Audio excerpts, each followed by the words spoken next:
One lesson है आपका motor car के हेडलाइट में किसका प्रयोग किया जाता है, यानी कि मोटर कार के हेडलाइट में किस दर्पण का प्रयोग किया जाता है। इसका आंसर हो जाएगा आपका डी, अवतल दर्पण। ठीक है, याद रखना है, वीवीआई क्वेश्चन है। नेक्स्ट क्वेश्चन बढ़ते हैं कि यदि किसी अवतल दर्पण की फोकस दूरी एफ तथा वक्रता त्रिज्या आर हो तो संबंध पूछ रहा है। ठीक है, इसका आंसर हो जाएगा ए, एफ बराबर आर बाई टू, यानी कि फोकस दूरी वक्रता त्रिज्या की आधी होती है। ये आधा हो गया आर बटा टू, याद रखना है, ये भी वीवीआई क्वेश्चन है। नेक्स्ट बढ़ते हैं, दाढ़ी बनाने में किस प्रकार के दर्पण का प्रयोग किया जाता है। दाढ़ी बनाने के लिए यानी कि हजामती के रूप में, इसका आंसर हो जाएगा सी, अवतल दर्पण। याद रखना है, ये भी वीवीआई क्वेश्चन है।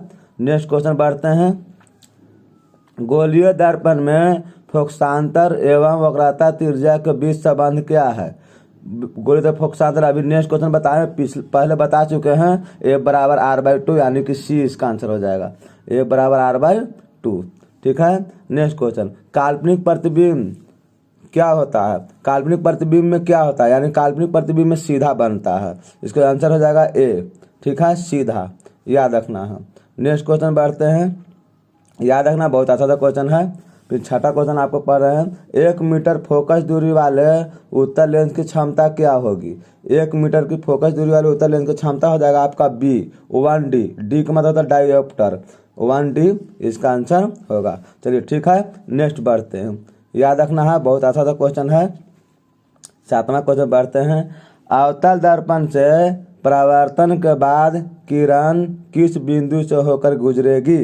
अवतल दर्पण से जो है आपका, इसका आंसर हो जाएगा बी, एफ, यानी कि फोकस से होकर गुजरती है। याद रखना, अवतल दर्पण से परावर्तन होता है ना, तो इसके बाद कोई भी किरण हो तो परावर्तन के बाद फोकस से होते हुए गुजरता है।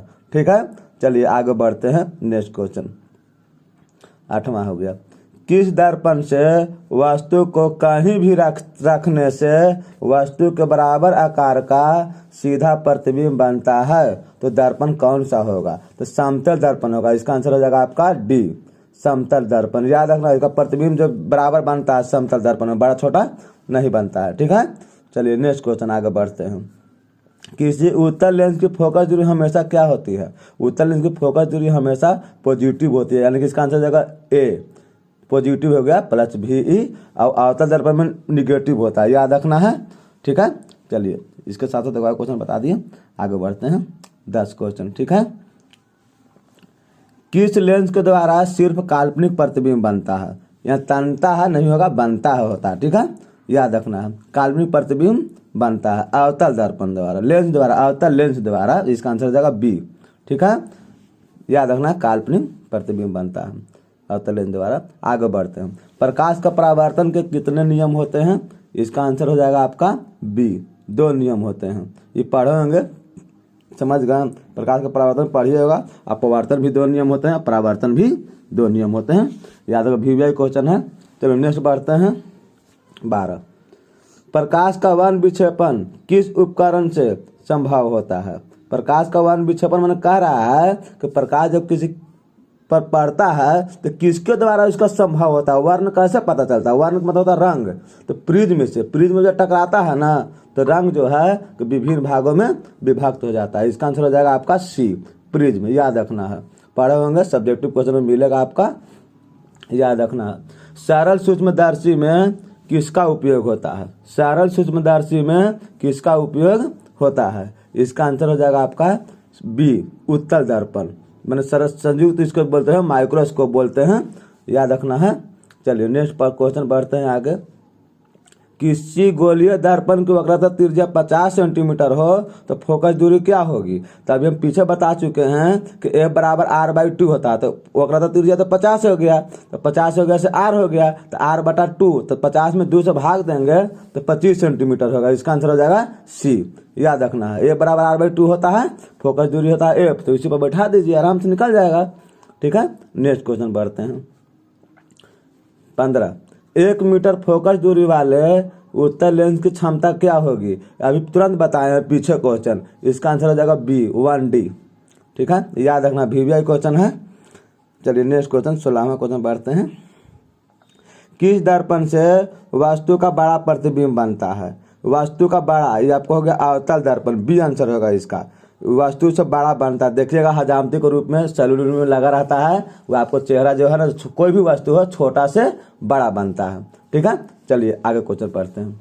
17, प्रकाश का वेग न्यूनतम होता है, माने प्रकाश का वेग, माने प्रकाश का वेग सबसे कम किसमें होता है, से आपको कह रहा है। तो इसका आंसर हो जाएगा आपको डी, कांच में। कांच का मतलब हो जाएगा शीशा। याद रखना है, सबसे कम होता है इसमें वेग, या बाकी तो सब में ज्यादा होता है। ठीक है, आगे बढ़ते हैं।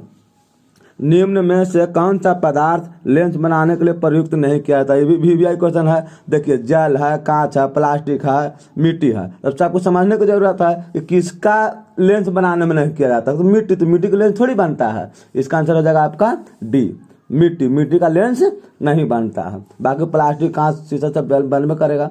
चलिए नेक्स्ट क्वेश्चन बढ़ते हैं। 19, 4D का मतलब डायोप्टर। 4 डायोप्टर क्षमता वाले अवतल लेंस की फोकस दूरी क्या होगी? तो 25 सेंटीमीटर होती है। याद रखना है, इसका आंसर हो जाएगा बी। ठीक है, आगे बढ़ते हैं। जब प्रकाश की किरण हवा से कांच में प्रवेश करती है तो किस ओर मुड़ जाती है? जब किरण हवा से कांच, यानी कि हवा हो गया विरल माध्यम और कांच होता है सघन माध्यम, जब विरल माध्यम को सघन माध्यम में जाती है ना, तो वह अभिलंब की ओर मुड़ जाती है, यानी कि अभिलंब के निकट होगा। इसमें ऑप्शन में आपका हो गया बी। याद रखना है, अभिलंब के निकट मुड़ जाती है। ठीक है, धन्यवाद। नेक्स्ट वीडियो देखने के लिए इस चैनल को सब्सक्राइब कीजिए। ठीक है, मिलते हैं अगला वीडियो में। Bye bye.